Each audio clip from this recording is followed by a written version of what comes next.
मुख्यमंत्री की बैठक के बाद स्थानीय प्रशासन एक्शन में आ गया है। बंसबेड़िया नगरपालिका के 4वें वार्ड की खाली भूमि पर फिर से प्रशासन का कब्जा करने के लिए सीमांकन करने का काम किया। आज भूमि विभाग के अधिकारियों ने खाली भूमि की सीमाओं को चिन्हित करते हुए खंभे गाड़ दिए।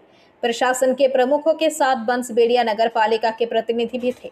अप्रिय घटनाओं को रोकने के लिए बड़ी संख्या में पुलिस बल तैनात किया गया था।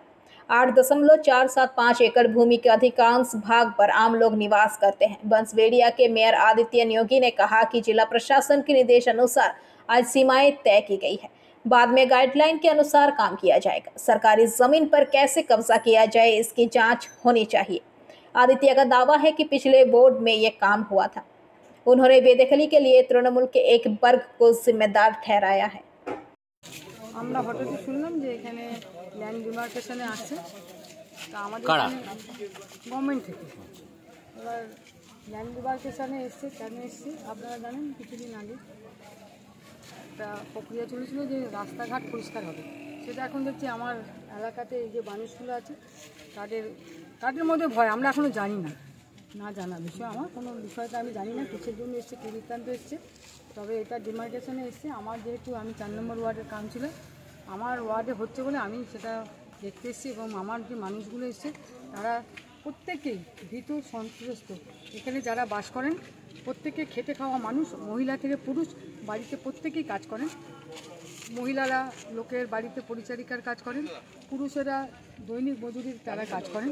এইভাবে তারা সংসার করেন। আজকে দীর্ঘদিন ধরে তারা এখানে আছে, তারা এখানে ট্যাক্স দেন, অকুপাই ট্যাক্স দেন, তারা লাইট পেয়েছেন, তারা জলের লাইন পেয়েছেন, রাস্তা পেয়েছেন।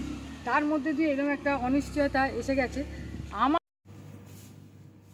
24 তারিখ মুখ্যমন্ত্রী নবান্নে পশ্চিমবঙ্গের সমস্ত মিউনিসিপ্যালিটি প্রায় চেয়ারম্যানদের ডেকেছিলেন। সে সমস্ত আমাদের ইউডিএম এর অর্থাৎ আমাদের যারা পৌর নগর উন্নয়ন দপ্তরের আধিকারিকরা ছিলেন এবং কাউন্সিলররা ছিলেন সমস্ত জেলার তার নির্দিষ্ট জায়গায় অনলাইনে। আমাদের হুগলি জেলায় ছিলেন ডিএম, নিজের নেতৃত্ব দিয়েছেন চন্দ্রনগর রবীন্দ্র ভবনে। সেখানে পরিষ্কার একটা বার্তা দিয়েছিলেন যে পথচারীদের অসুবিধা হচ্ছে, মানুষ খুব অসুবিধার মধ্যে আছে। তা মানুষ যাতে এই অসুবিধা দূর করা যায় সেগুলো দল মত ঊর্ধ্বে থেকে কাজ করতে হবে এবং তাদের বোঝাতে হবে, একটা মিনিমাম সময় দিতে হবে। গাইডলাইনটা। Bureau report, PBTV news.